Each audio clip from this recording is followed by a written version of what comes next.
Hey everyone, welcome to my YouTube channel. Today's question is 21 divided by 6, 7 in the bracket 2 plus 1. So first we'll solve 21 divided by 7, which equals 3, and then we'll remove the bracket, multiply, and 2 plus 3, 3.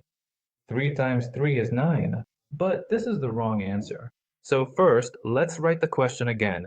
21 divided by 7 in the bracket 2 plus 1. So first, we'll solve the bracket. 2 plus 1 is 3.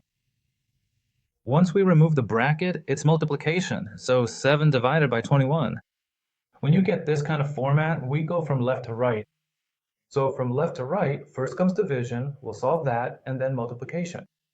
So 21 divided by 7 times 3, 7 times 3 is what you get. 3 times 3, that's 9.